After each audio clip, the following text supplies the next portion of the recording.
Hey guys, today I will be showing you how to fill up or fill in information on your MoneyGram money order. So I got this the other day, and what you need to do, you will fill in your information here where you send it to. Like if you need to pay your bills or SRP, you put the name here or the person's name or the company's name. That is where you put in pay to the order. The second line is where you sign your name. And then the bottom, which is the third line, is where you put in your information, your address.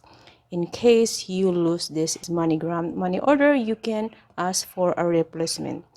And for you to be able to claim, if in case this stub is stolen and you want to claim it, you need to detach here. You can actually